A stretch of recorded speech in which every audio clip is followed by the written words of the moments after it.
Hello, everybody. You are Hello. watching.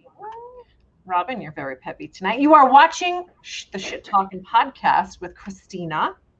And Robin, who's very peppy, full of Yeah. pep. We were just Well, having wardrobe malfunctions and tech issues. Well, like pretty much every week before we go live, we just, are like chickens without heads, flipping out because someone's mic isn't working or someone's got feedback, or I just had to put my eyeliner on real quick because my peanut gallery wants to see me with eyeliner on. and I had to put on a cardigan because I didn't shave my armpits, and I felt like nobody would want to see that. So we're here for you guys. Like, we're here for you. So You gave it all away. Nobody would have known except for I me. know. I did show it to Christina before we went on. I was like, Yeah. look how bad this is. But you know what? It's like spring is just upon us. It's COVID. I haven't been to the gym. I've been working out at home. I really feel like going to the gym was the only reason that you got like full armpit shaving throughout the year in the past, was because I'd be at the gym. So now that I'm not at the gym, I'm like, well, who cares if I'm like lifting weights at home in a tank top and I'm like, oh, it's a little stubbly. Like, I don't care. Who I think a cares? lot of us have just kind of, I don't want to say let things go, but to some degree we have. Given up. I don't get any pleasure now out of buying shoes because why? What for? I mean, Mm. we're not going out that much. I do still go out to dinner. I know some people aren't comfortable with that, but I'm just don't feel like I'm not going out as much and seeing people that I just kind of don't. I feel like what's the point to some degree? Yes. I have a little bit of a shopping problem, so I do still buy shoes. But I think that if I didn't have that illness, I probably wouldn't. Like, if I didn't have that issue. But there are definitely times like I'm looking at clothing online, or I'm like, looking at just regular shopping things, and I think to myself, where the hell am I wearing this? Like, why am I buying this? I bought myself a beautiful pair of birthday shoes, guys. Like, I'm gonna have to show you these shoes. Red, Maybe next. pink. They're pink. They were pink suede Louboutins, and they're beautiful. They're beautiful. But it was a birthday gift to myself. I literally wore them on my birthday one time, which was in October, and I've never worn them again. And I Yes, see them sitting very sadly in my closet. Maybe I'll just wear them to work tomorrow. it Just was at like that party that I wasn't invited to. I that has been no, guys. So for those of you who did not hear this on the Shit Talking podcast, my wonderful work wife threw a surprise party for me on my birthday, but failed to invite Christina Previtt. How did that happen? How? I don't know, but Crazy you are going to talk. be hearing about it until you're 80. Be like, I, remember when you didn't I, invite me to your 40th birthday party?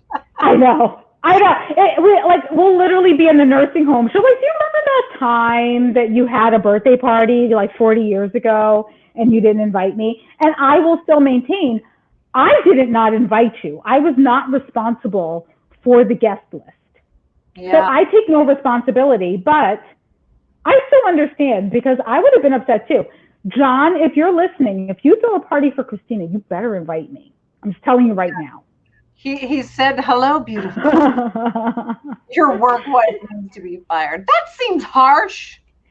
I don't actually have the ability to fire her, so unfortunately, I'm not that high up in the totem pole. That would have to be a breakup, and you're not doing that. I don't want to break up. Breakups are hard. I don't want to do that. But none of this is what we were supposed to talk about today. But As per usual. shocking, right? Yeah, what is our damn topic today anyway? You introduce it, Robin. Okay, so today we are talking about the worst advice that you ever got. So I think that we spend a lot of time on this show solving all of life's problems. Like, that's just what we do. We give, you give us an hour of your time, give or take, and we solve all of the world's problems, and then we send you on your way. But all advice is not good advice. Like, some advice is just shitty advice. Yeah. So I started thinking about, like, what are times, and I'd love to hear from you guys in the peanut gallery, like, what are some times that you just got really bad advice? You know what I mean? Where, like, maybe somebody meant well, Or maybe they didn't. Maybe it was sabotage. I don't know. But like, what's some really bad advice that you got, Christina? I'm trying to think of something really specific over the course of my life, but the one thing that, in general, that I think is not always the best advice is when someone really doesn't know you that well, or even if they do, but there's a problem with something, I'll say like a relationship issue. It seems that everybody's go-to is, oh, you should just dump him. Yeah. Like the answer is always to dump the person. And sometimes that is the right answer, right? Like sometimes we do need to break up with somebody. But like every time a problem arises in a relationship, you cannot just go breaking up with people because you will just have this long trail of bodies behind you. But by the time you're like 40 or 50, and you'll never have a successful relationship because you have to communicate. And it actually goes back to some other things we've talked about, like expectations and speaking up for yourself and saying what you want. If you don't ever learn how to do those things in a relationship, then, you are going to have big problems. But I hate when people's like knee-jerk reaction is just, oh, you should just break up with him. Like, I'm flipping my hair. You should just break up with him. Like, you should just dump him. Yes.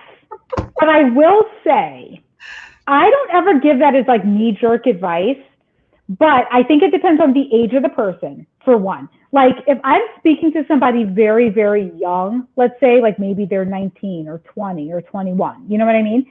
Yeah. And I'm just constantly hearing nothing but drama in a relationship. At that point, I'm like, dump them. Like you don't have time for this. You're young. All I'm hearing is bad shit. Dump them. I mean, I think when you're in a more established relationship, maybe when you're a little bit older, maybe when, relationships are built on a little bit more than I saw this cute guy and now he's my boyfriend. I don't know that would be my advice because I think we're a little bit more intentional. Hopefully, we're more intentional about the people that we're with. But I think for younger people, I've definitely given that advice. So I'm like, just dump them. Well, because when they're young, sometimes you're like, what's the point? You guys are not, like, this isn't going to stay together, Right.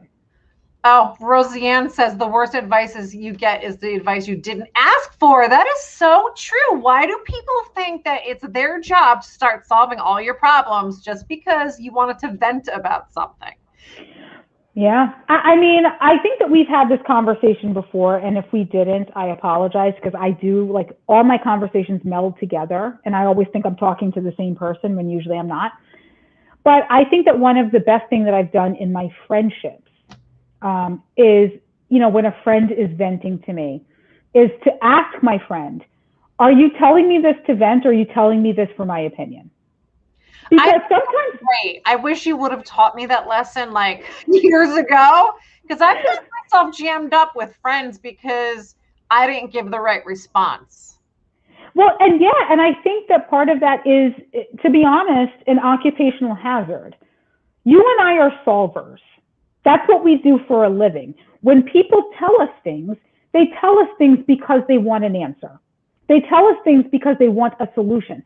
So, it's sometimes hard to switch from work mode to friend mode because I'm used to solving a problem. If you come to me with a problem, I give you a solution. So if you say, I'm in an abusive relationship, well, you need to get out of it. Let's come up with a safety plan. Like, I'm on it. Like, okay, let's do it. You know what I mean?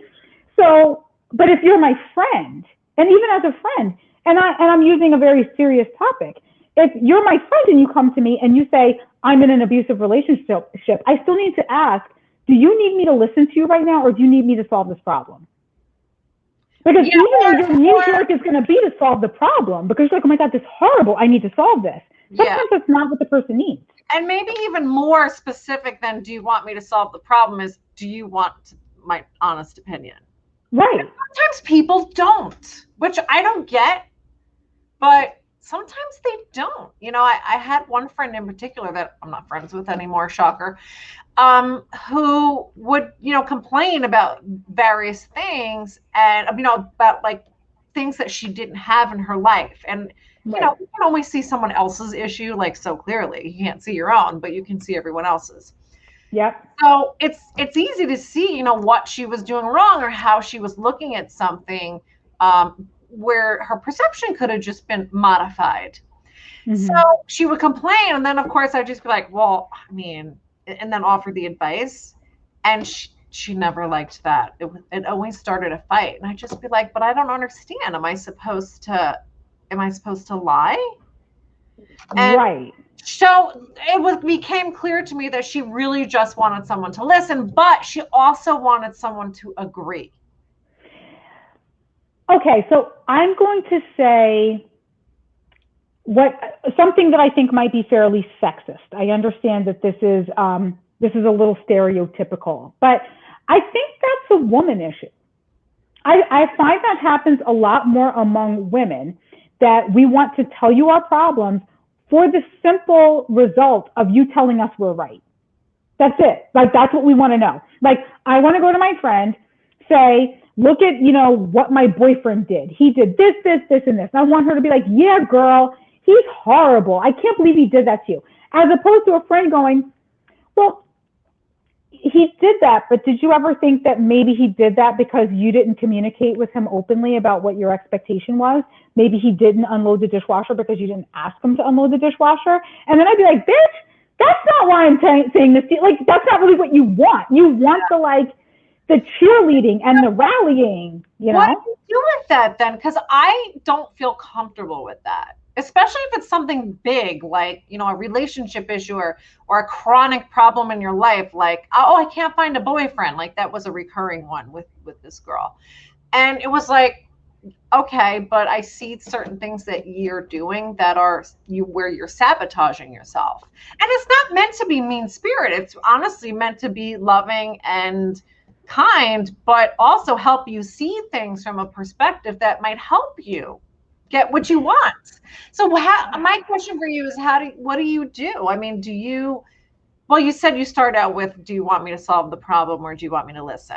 So you start out with that, right? I do, but I also think that the people who know me, who are my good friends, they know that I'm going to give you my honest opinion. And if you're coming to me, you're going to get honesty.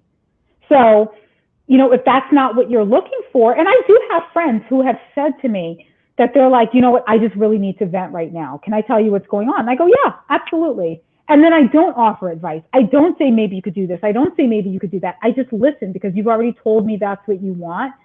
But if you come to me and say, what should I do? Or what do you think? I'm going to be honest. Like, yeah.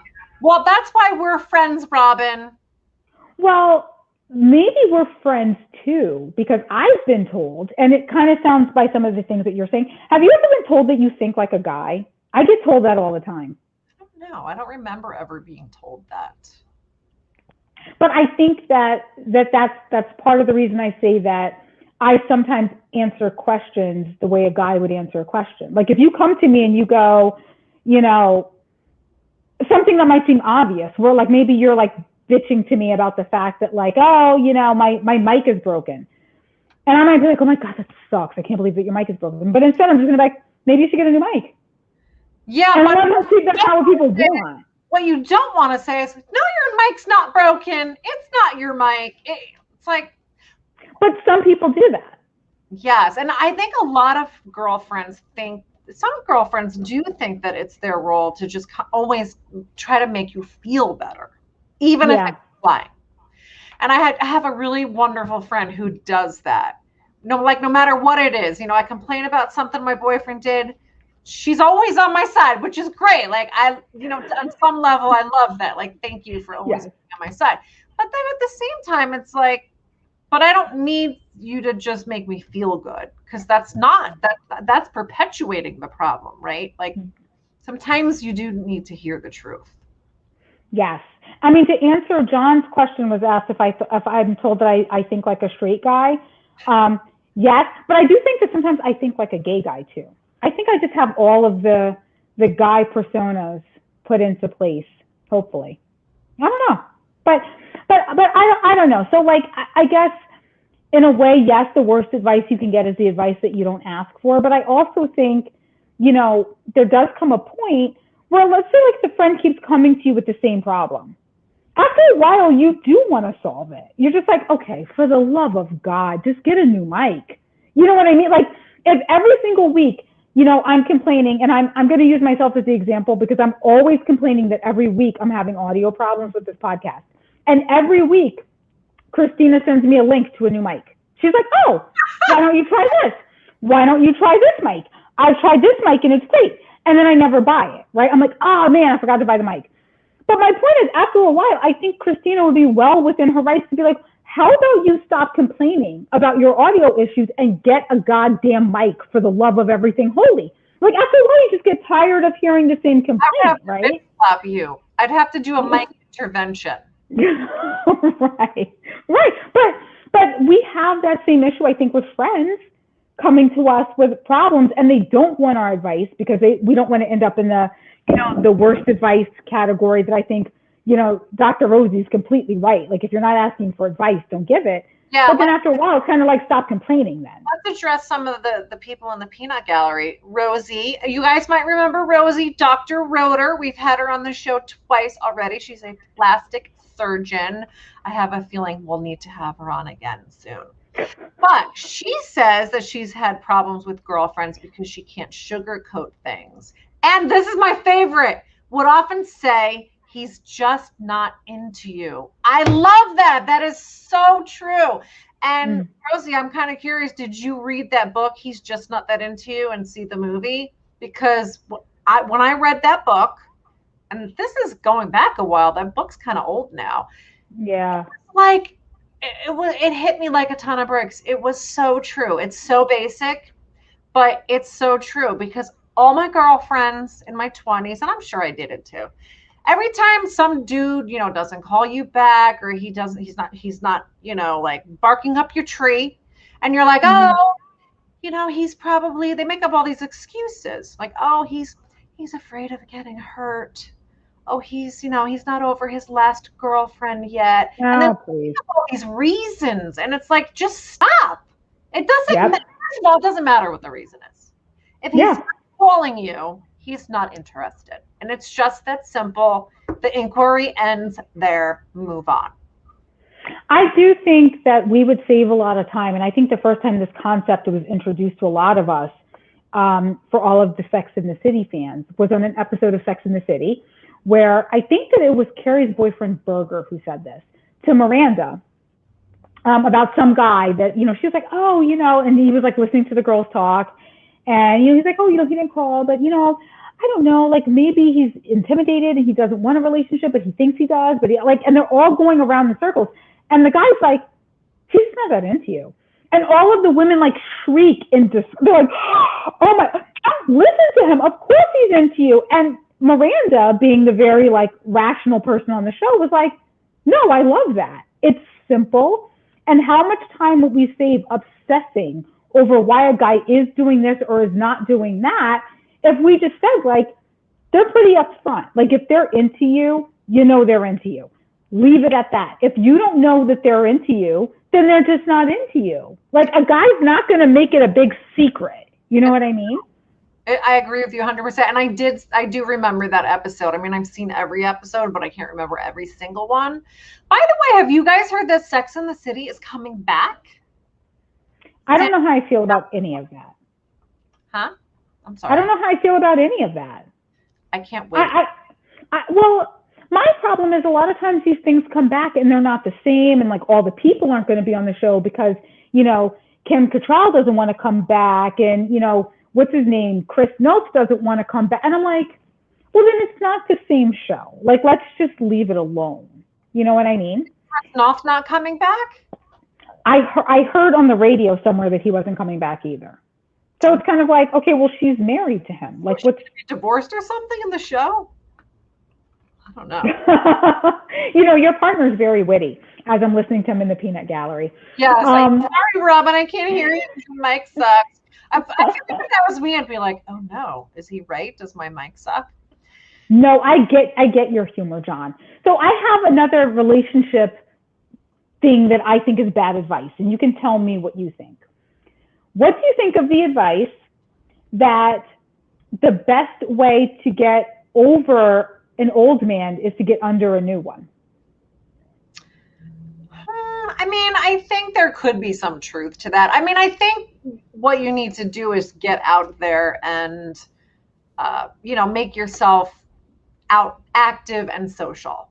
I don't know that you necessarily need to be having sex with someone, but, I don't think it's the worst idea in the world. Well, I don't even think that they're saying like, I mean, I look at it as very specifically talking about like, I guess rebound sex in a way. It's like, okay, you get over this relationship by like going out and finding somebody else to sleep with. The problem I have with that is, Sorry. I don't know that rebound sex stays there. I think what ends up happening is that people are very quick to leave an old relationship and then find a new one, right? Without really processing what issues there were in that old relationship, maybe taking a minute to be single, maybe taking a minute to figure out whether the relationship failed because of something they did. I know, gasp. People never want to think the relationship failed because of them. But what if it did? Like maybe you should take a minute to make those assessments, but people are so quick to just go out and find someone else. Let's not say failed. Let's say ended. I mean, sometimes things are just failures. I know you're being very diplomatic, but well, the reason I say that because as a divorce lawyer, I think people get so hung up on the negative self-talk and feel bad about ending a marriage, which is unnecessary, especially if it's a really unhappy one or toxic, because we use terminology like that. Like I would love for people not to see a divorce as a failure. Because well, I don't think every divorce is a failure for sure, but I do think that a relationship could end because of some failure on my part. So what I mean by that is like, let's say I have a perfectly good relationship, but I sabotage good relationships because I need to work on my own mental health issues. Well, my sabotaging that relationship in a way is a failure. Like I failed to do something I should have done. Or if I cheated on my significant other, that was a failure on my part. Like that could have been a great relationship, but I fucked it up. So I just mean like there are times where I think you need to own when you messed something up and what role you had in messing it up that maybe it would have otherwise been, But I don't think that a relationship ending, especially if it's not a good one and doesn't serve either of the people or even one of the people, I don't see that as a failure. It's just the relationship didn't serve you. Do good relationships end? I think so. Well, why would they end if they were good?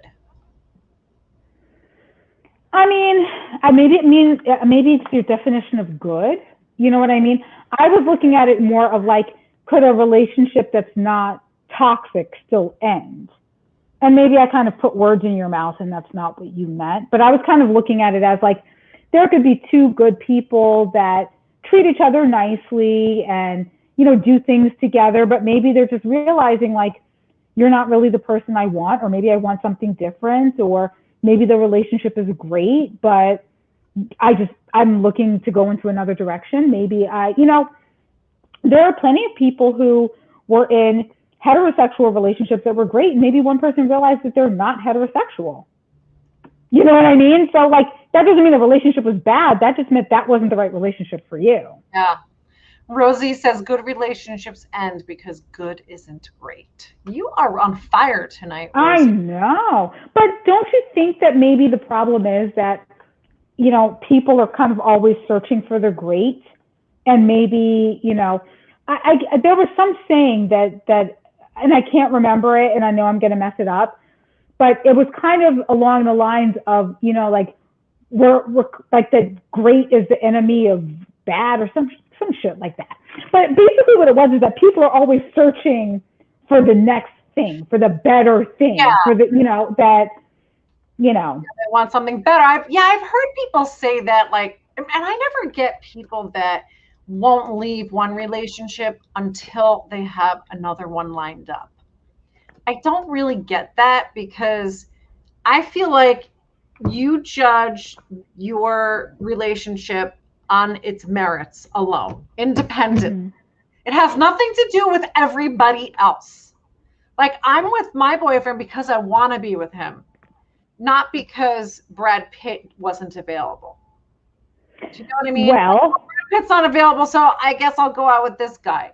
No, like you either want to be with that person or you don't want to be with that person. It's not everybody else, or oh, there's somebody better. I mean, there's probably always somebody better, right? I mean, whatever that means. yeah, but you also have to realize too that there are a great number of people out there that are terrified of being alone. So Yeah. those people will never end a relationship until they have another one because they're terrified of being alone.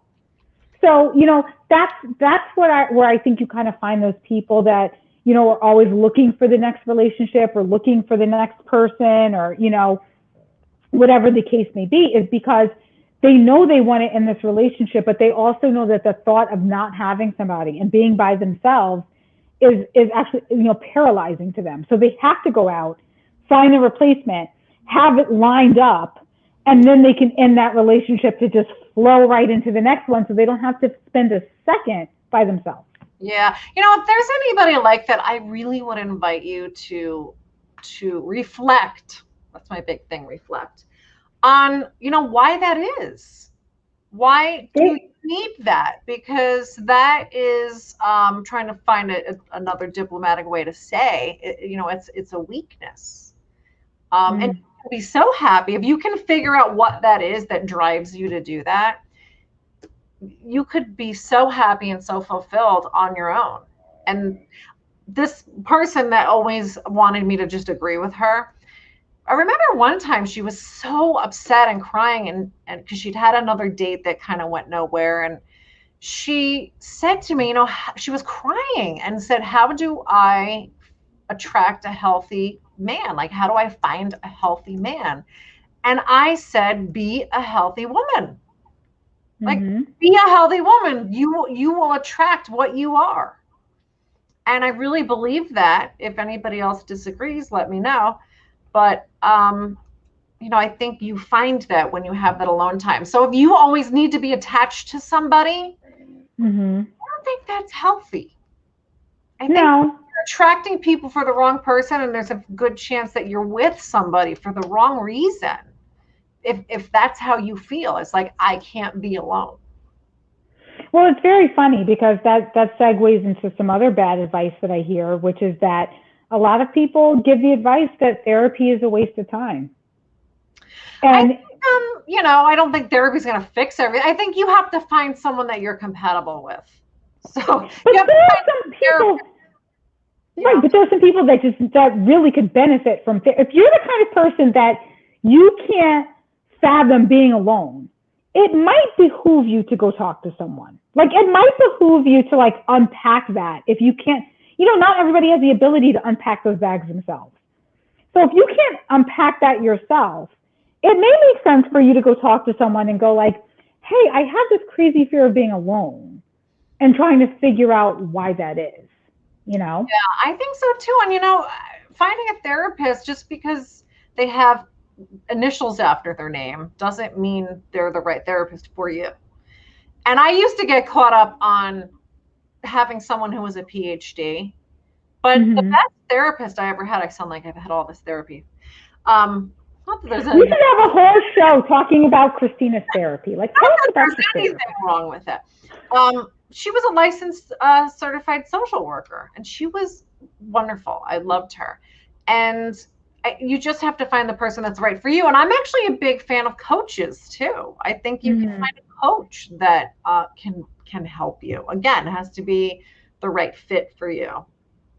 Have you ever had a coach or a therapist just give you horrible advice? I thought therapists don't really give advice though. I've never been to therapy. I'd love to go, but I've never been. So I've been told that a good therapist is never going to tell you what to do. Well, they're not supposed to. They really don't. The whole point of it is for you to sort of come to it on your own. But I think some therapists will break that rule to some degree. I mean, I've had clients come in and say, "Well, our marriage counselor told us we should get a divorce."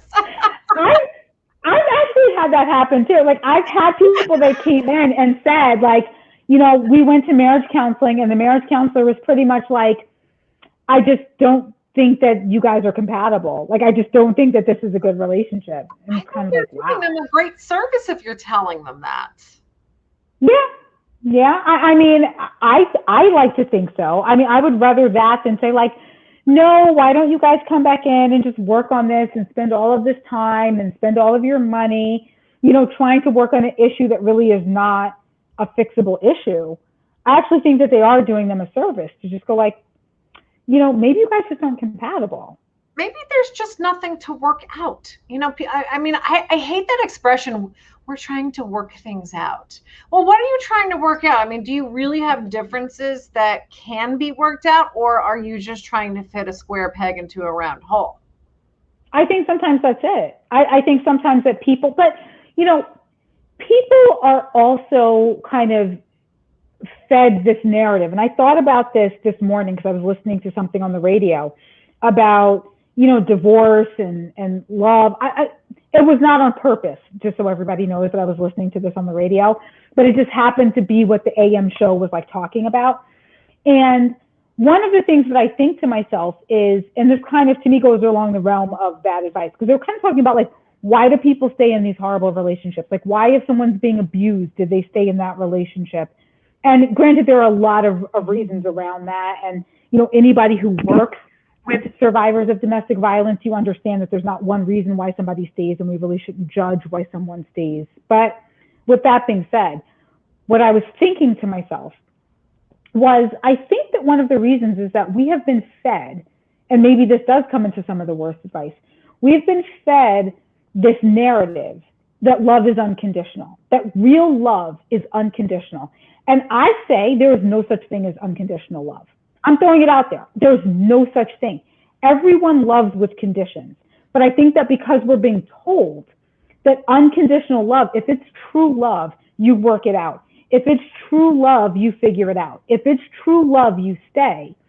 It's because we're being told that there is this fallacy of unconditional love.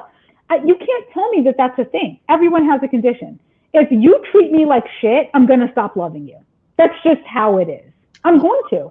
Yeah. And so that in and of itself is a condition. I think the only unconditional love is between a parent and a child. Yes.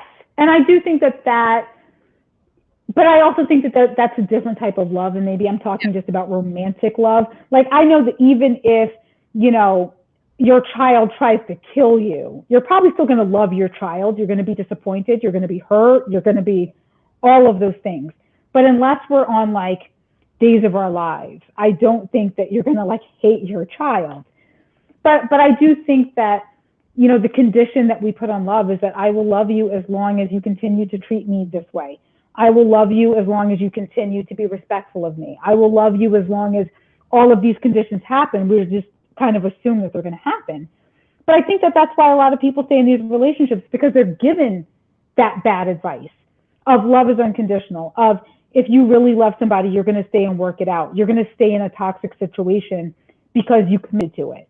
I remember going to domestic violence training for mediation, and they were saying how there are a lot of people who are being victimized, and they go to their families and they say, I need to get out of this relationship. I need to get out of this marriage. And they go, you made a vow.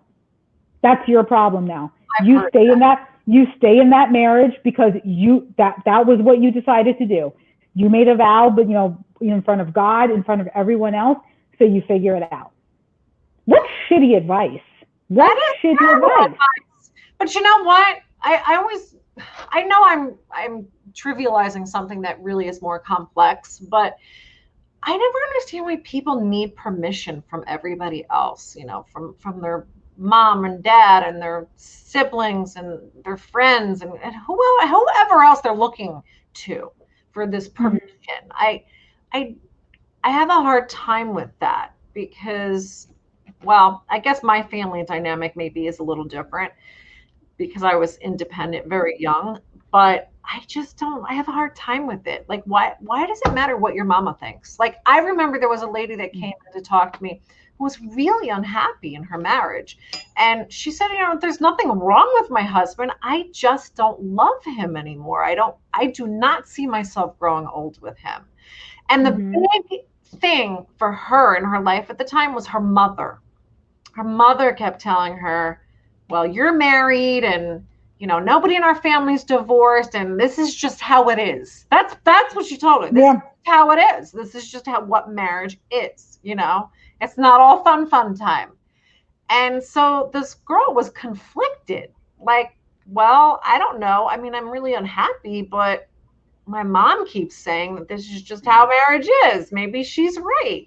And will my mom be really disappointed with me and mad at me if I get divorced? So she was really conflicted about all of that. It's hard for me to relate to because I pretty much just do whatever I want. Well, I mean, I think that story that you're telling, I do kind of understand why at some point you're like, you know, you need to be your own person and you can't care what your mom thinks. I think that there is a difference between that and maybe actually needing support and help and not getting it. So in some of these situations, people are going to their parents because they're saying, I need to leave my husband and I need help. Maybe they don't have a job. Maybe they don't have housing. Maybe they don't have transportation or whatever the case may be, and saying, I need help. You know, I need to leave and I need your help. And then being told, no, we're not helping you. You need to write it out. That's very different from just wanting approval. But I think that a lot of people just want approval. Like they need other people's approval. They need for their parents to not be disappointed in them. Yeah. You know how many people I know that are in the professions they're in because that's what their parents wanted them to be. Well, my parents wanted me to be a lawyer, so I'm a lawyer, which is not my case. My parents, I don't think, really cared what I did. But, you know, or people saying my parents wanted me to be a doctor. They didn't think I was successful unless I'm a lawyer or a doctor. So I became a doctor. Well, did you want to be a doctor? Maybe not. Yeah, and, you know, sometimes it's, you know, idolizing one parent, right? Like, you know, the guy who becomes a lawyer because his dad's a lawyer and he looks up to his dad and, you know, wants to be like his dad, but maybe he realizes at some point, like, I don't really like this job. This job sucks. You know?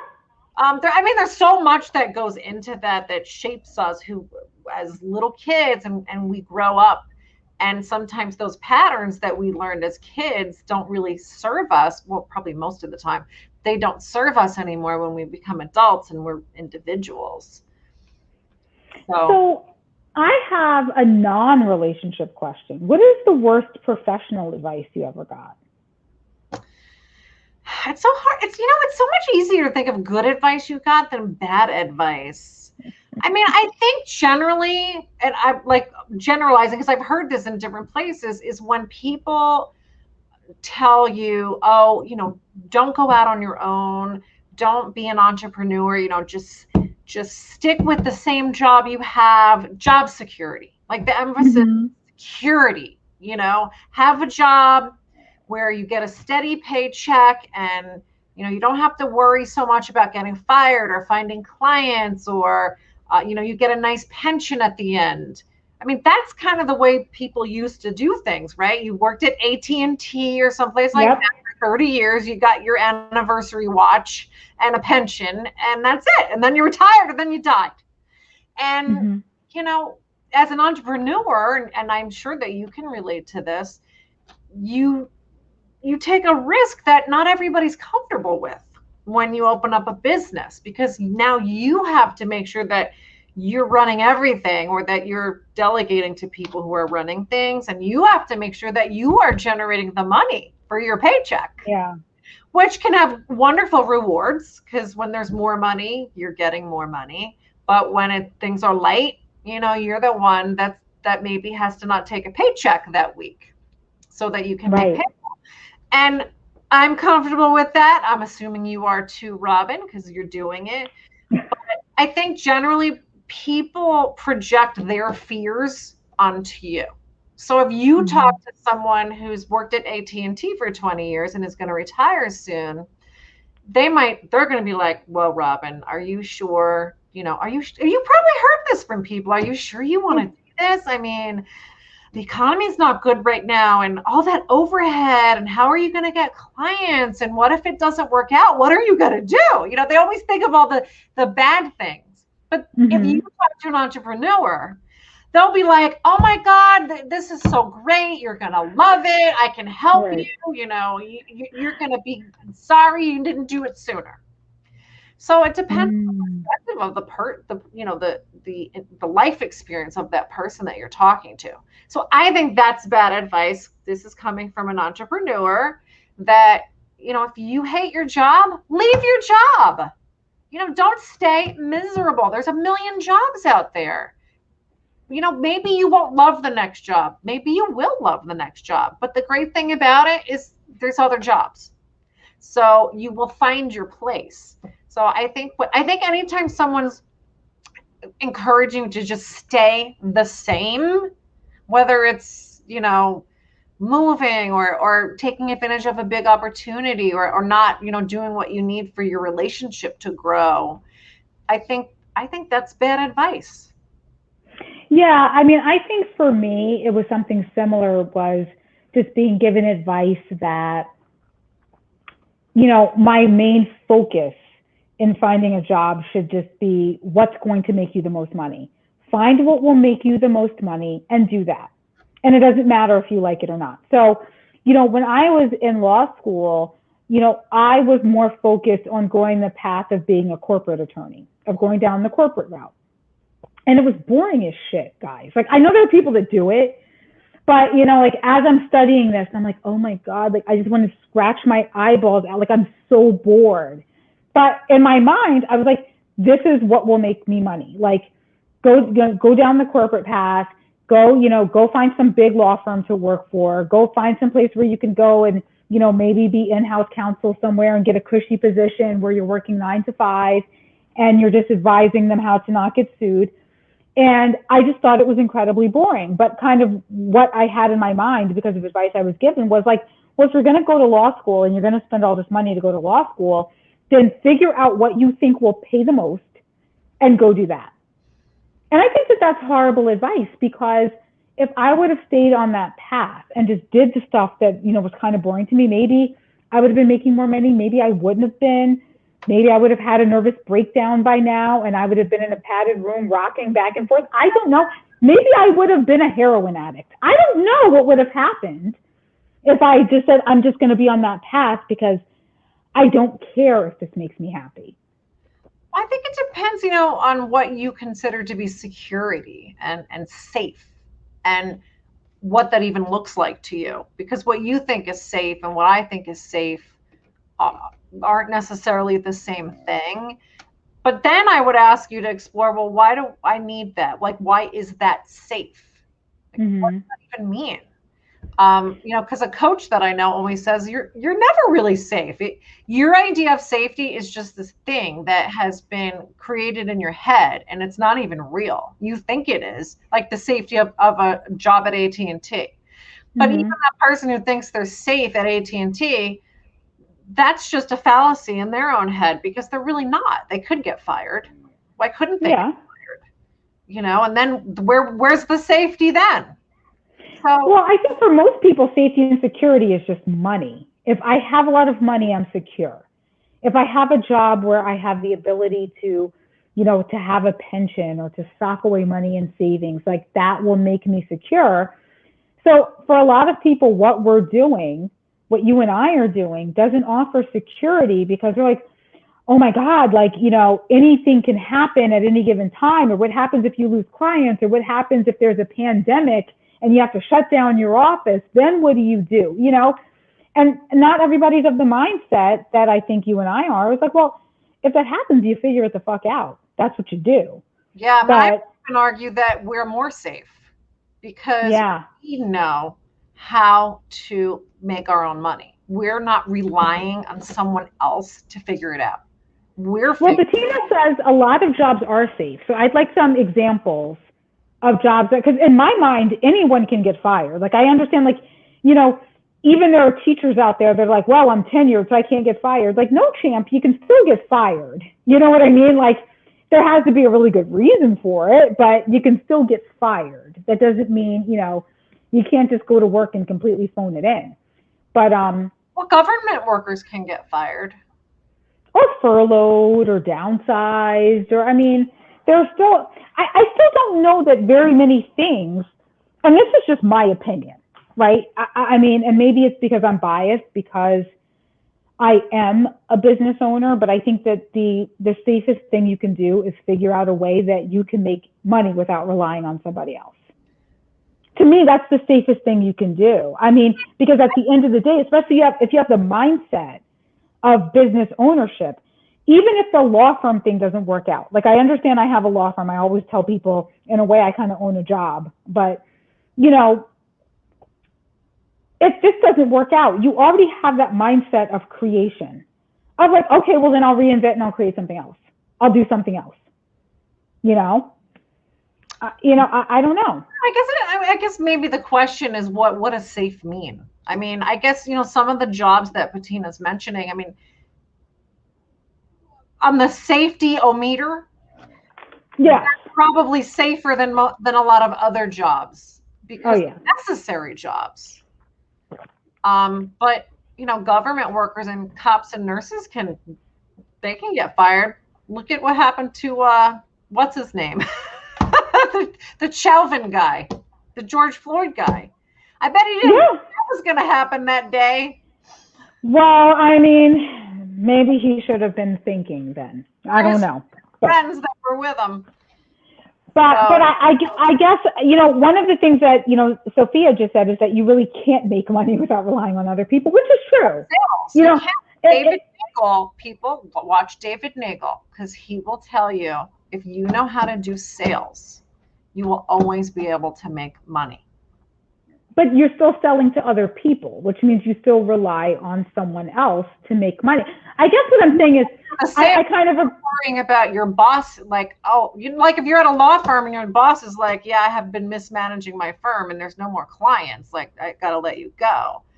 You know that your action with your firm is what is going to dictate what happens to you. Like, if I sit on my couch all day and don't do anything, then yeah, I'm not going to be making any money. But if I'm going to work and I'm showing up and I'm learning what I need to learn to run an efficient business, and I get a lot of sales training, I mean, that's what's going to keep things afloat.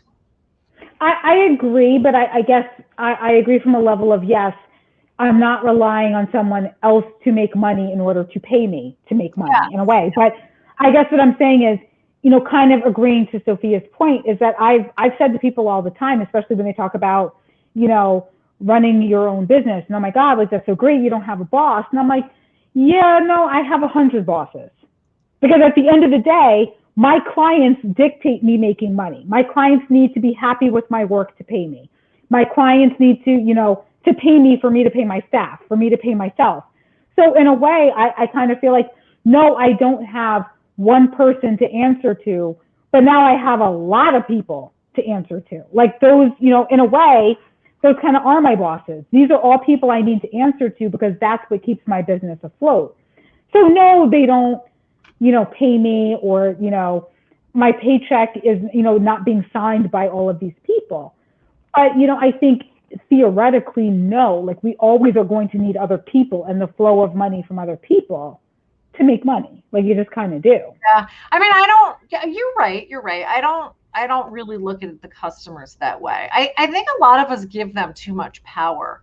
Those are the people, a lot of times, if you get too stuck in that, like, you'll get a client who's unhappy about something, and it could be totally unreasonable what they're unhappy about. And you get the attorney who's like, oh my God, what am I going to do? I have to make this right. They're going to fire me. I'm going to have to eat shit because this client is going to fire me. And it's like, whoa, hold up, time out. Like, this is a reciprocal relationship. Like, you provide work for them to a certain standard, and they pay you for that. So, when I get a client who starts complaining, of course I want them to be happy. But sometimes you get people that their expectations are totally unreasonable. Look, I'm sure you've seen them, right? There are clients, they're just crazy. Yeah. And I don't need those people. They stress me out. They're never happy. It's impossible to make them happy. And especially the ones that are paying their bill, because the ones that aren't paying their bill, they can go somewhere else. But the ones that are actually paying their bill, sometimes I'm not unhappy to see them go. And I've even told clients, who just really aren't a good fit, that I don't think we're a good fit. Like I Yeah. understand what you're saying, but I don't think I can accommodate you. And I totally understand if you want to go to another firm. Like you need to feel comfortable with who you're working with.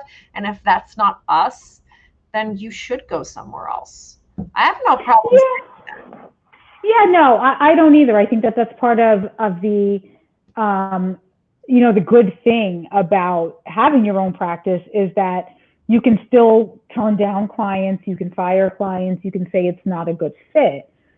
But, at the same time, I think that, a lot of those people that do freak out when they lose a client, we never know the position that they're in. I think that there is some level of privilege to having a practice where you can make that choice to say, okay, am I going to have, 10, 20, 30, $40,000 walk out the door? Bye. That's privilege to be able to do that. A lot of business owners can't see that kind of money walk out the door. So they do need to scramble to make that person happy. And I don't necessarily, like kind of go to that here, here's another piece of bad advice, I guess, of, the client's always right or the customer's always right. I don't necessarily subscribe to that. I don't think the customer's always right, and I don't think the client's always right. But, we are still in a customer service industry, whether we like it or not, because at the end of the day, if we don't have clients that are happy with us, if we have one too many clients that are unhappy with us and they do decide to take their money elsewhere, we're not going to have a business. Eventually, you are going to close your doors, because if you have the attitude for every client of like, well, if you don't like it, deuces, some of them may say, all right, well, we're just going to go to an attorney who's going to be more accommodating. Well, it depends what they're asking you for, though. I mean, of course, yeah. Customer service absolutely is a priority. We spend a lot of time learning how to create the best possible experience for someone who's getting a divorce, but they're not happy people, so sometimes that's not easy. So I don't know if I've done anything to make you think that I'm basically telling my clients like, F you, I'm the boss. I'm not doing anything for you. It's not like that. We do try to create, as pleasant as possible experience for them. We can. When you're getting divorced. People that will never be happy. There are people that are nasty to you, that are nasty to your staff, that are abusive. And they just think that they have the right to do that because they're paying you. And I disagree with that. That does not happen in my office. If you're going to abuse me or my staff, you're gone. I don't care how much you're paying me. I don't have to deal with that. Just because. Yeah, I mean, I think that there's a difference between, abusive and, I have certain expectations because I'm paying you my money. Because I know I'm the same way. If I'm paying for something, I have expectations. And maybe somebody might think I'm a pain in the ass, or maybe somebody might think I'm asking for too much. But I do look at it from a perspective of, my clients are paying me for a service, so I need to provide a service to them.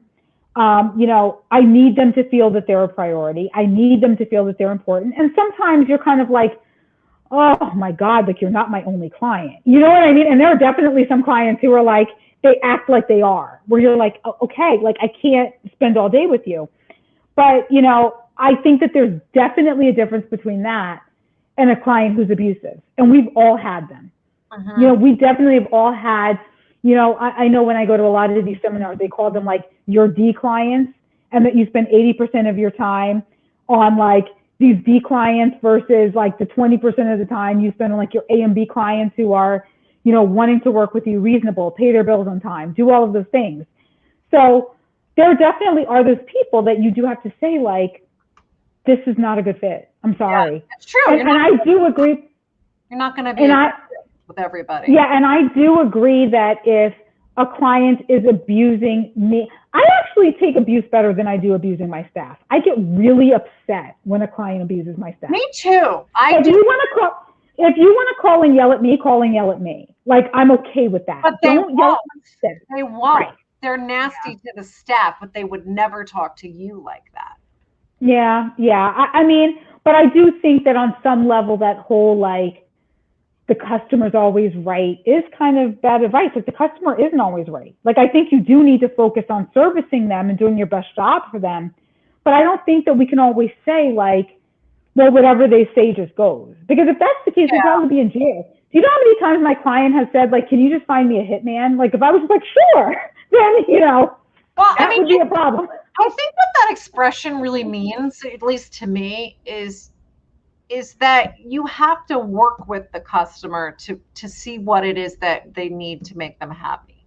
Because sometimes what they're telling you is the problem isn't really the problem. Like if they're saying, well, I sent my associate 2 emails this week and he hasn't gotten back to me. I had one lady do that, and it was like, I was talking to her at, 12 o'clock. No, I think I was talking to her in the morning, like literally 9 o'clock in the morning. And she had sent him an email at the night before at 6 o'clock. And he was complaining that he hadn't gotten back to her yet. I think that's unreasonable.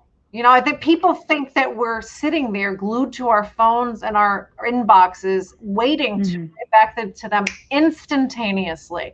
So if you've got someone who's complaining about that, maybe the issue is probably more so that they're very nervous. They're getting a divorce. It's a traumatic experience. They're scared. They just want to know that everything's okay. And sometimes when you have that conversation with them, it alleviates the anxiety. Oh, your associate didn't get back to me. I emailed him yesterday and he hasn't written back yet. And it's like, yeah, but you wrote at 6. It's 9. Right.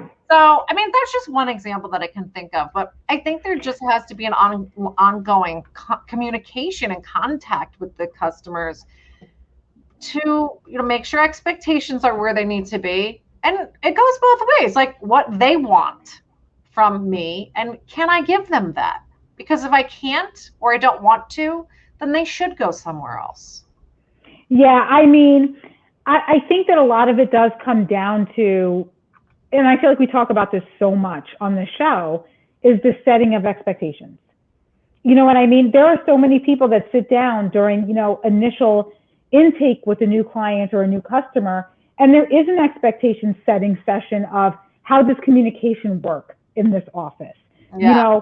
When should you expect a call back? Some people put that right in their email signatures, which, I know I do, that I say emails are not reviewed in real time and that you should expect an answer back within 24 hours. Or I even go to the extreme of I have an auto reply on my email to pretty much say, if you're emailing me, here's what you need to do. If this is happening, call this person. If you need to make an appointment, call this person. If just so that people know what they're supposed to be doing. But, I think that it always comes back at the end of the day to expectations. Yeah. Of how were the expectations set? To answer Bettina's question, we give our clients like a memo with client expectations, what we expect from them and what they can expect from us. Do you think anybody reads that? No, I do the same thing. Read it. So when they start complaining about like, well, I sent him an email and it's been 5 seconds and he hasn't written me back. Our policy, because this is really important in a law office, you have to get back to people. Because I've been a client before, and it makes you nervous when you send your attorney an email and you don't hear back for a couple of days. Yeah. And I tell everybody in our office, we harp on this constantly. You have to respond to emails and phone calls the same day, unless it's late in the day, like 4 or 5, but absolutely within 24 hours. Even if it's not you, even if it's just have the paralegal say, hey, so-and-so was in court today. Can we put a phone call on the calendar? That's right. What we do. So that they're like, okay, they feel better. Like, okay, they saw it. They know they're not ignoring me. And then I think there's a little ego involved too. They need to feel like they're important. And they're but I think that especially when you're in a realm where, we have to kind of call a spade a spade. Like if you're a client for either of us, for the most part, you're spending a lot of money. That's just what it is. You're spending a lot of money for an attorney. If I'm spending a lot of money, I do have a little bit of ego. Like if I'm handing you thousands of dollars, I do want to feel important. Like when I call, you're going to pick up. When I write you, you're going to write me back. Because for a lot of people, this retainer that they're giving us might be the most money they ever had to plunk down for anything in their lives, other than maybe a house. You know what I mean? So they're giving you all this money. And, we're saying with a straight face, okay, well, you want to get divorced, I need $5,000. I need $10,000. I need whatever it is. And they're handing you this money. I mean, I know if it were me and I handed somebody $10,000, they better pick up the damn phone when I call. I just handed you $10,000. Yeah, see, I don't know. That's just how I am. I don't know. You know what? I'm nobody's bitch. I don't care how much you paid me. When we establish our relationship, those are some of the things that we establish is what am I doing for you? What can you expect? And but it flows both ways. That's my feeling. So yeah, I mean, business how you want. That's how I choose to run my business. Yeah. I mean, I definitely get that. I just think that, there's nothing wrong with making somebody feel, even if, look, like I said, it could be your paralegal. What do you mean? Couldn't your paralegal be the one that answers them? Oh, no, I'm not like, yes, of course. I'm not saying that, but I'm just saying getting a feeling if you're paying a lot for a service, I think it does go a long way to make that person feel like they're kind of a VIP. Like, even if it is my paralegal calling and saying, we got your message, Mr. So-and-so, we want to make sure that Robin talks to you right away, whatever it is, like, but you have to kind of make people feel. Oh, yeah, I agree. Like, you have to stroke the ego. I think that's me saying I agree with you that it is a little ego. And sometimes I think you do have to stroke the ego a little bit and be like, yes, we're going to take care of it. People have that more than others. We got clients that think they're, Kim Kardashian. And it's like, okay, I get it. But, I have other clients too that are calling me and expect me to get back to them immediately. And, I have to plan my day accordingly. So someone have to wait a little bit. Anthony Nunez, he says, do you feel that the pandemic has created a feeling of instant communication? Anthony, my answer to that question is I don't think this had to do with the pandemic. I think people had that before. And I think it's because the time we live in, age of technology and the internet and social media and email, people think you're available 24 hours a day and instantaneously. Yeah. What do you think, Robin? I agree. I think that was just part of, like how technology has evolved, that there is that, that sense of instant gratification of like, I sent an email, why didn't I get a response? I find myself doing that too. Like if I email someone and like, I don't get it, like I'll like check my email again in like an hour. How much did they respond? You know what I mean? And when you think about it, that is kind of an unreasonable expectation. Like back in the day when we're writing letters, you didn't get a letter back right away, but now it's like an hour later and I'm like, did I get an answer?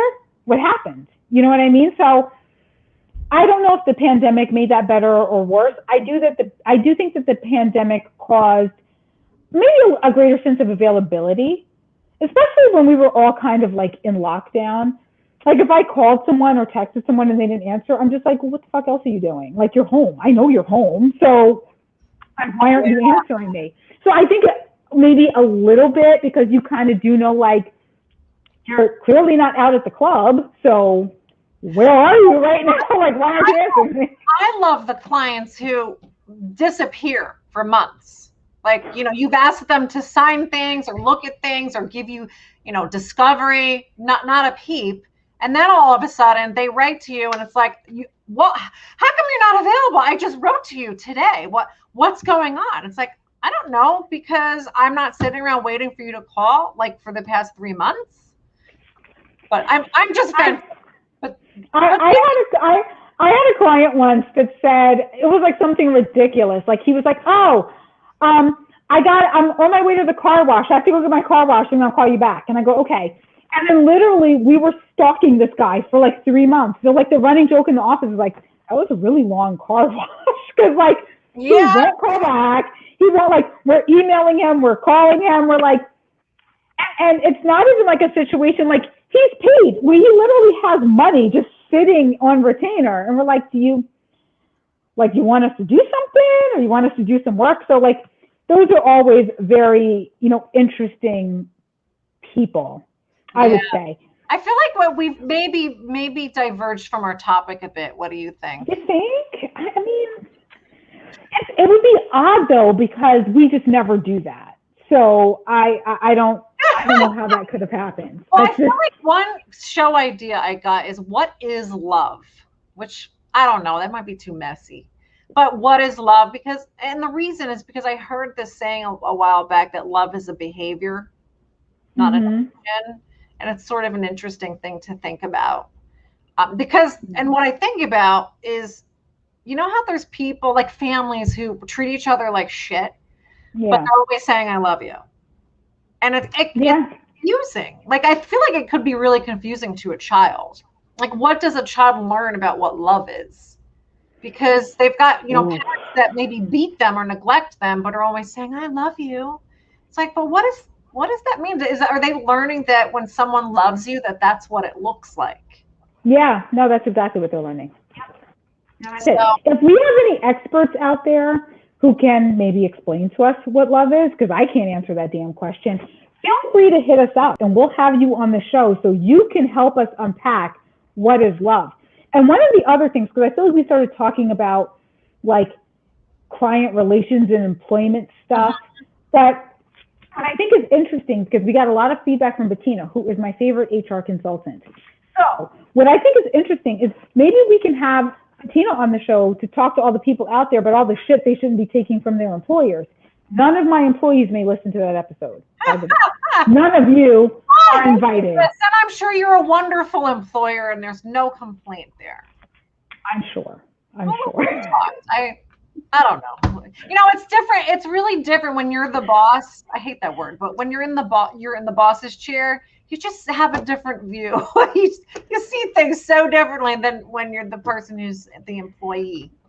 All of it. There are a lot of things that as an employee that, my employers would do. And I would kind of go like, I don't understand or why they're doing this or why they're doing that. And now that I'm on the other side of it, I'm kind of like, yeah, I get it. Like I completely get why they did this or why they had that attitude or, I remember having an employer who said this is what we're going to do. This is the policy. If you don't like it, you don't need to work here. And I remember thinking to myself, like, that's a shitty thing to say. And now that I'm on the other side of it, I'm kind of like, no, I agree. Like it's very interesting. The way that your perspective. I think you can think that to some degree as a boss. I don't think you should say that. I don't think, and you certainly shouldn't express it that way. That's not the kind of boss that probably has people that stay for a long time and, has a collegial work environment. Probably not. But I do think that sometimes, I've definitely understood the concept of like, you get to a point where you're like, okay, I've now said this 40,000 times. If I have to say it again, you're not going to work here. It gets so like frustrating where you're like, oh my God, like I said it nicely. I said it, this way. I said it that way. I've written it in, Morse code. I don't know how else to communicate this same policy to you other than to say, if you fuck up again, you're going to get fired. And I just never thought I was going to be the kind of person that would, react that way. You're a boss. I mean, it's not always about being nice. And I have learned, because you're very direct like I am, that there are definitely better ways to say things sometimes. I've had to learn that. There's plenty of room for more improvement there, but I think I've gotten a lot better. But because I don't have time for it. Personnel, like the personnel management, I hate it. It's not my favorite thing. I don't like it.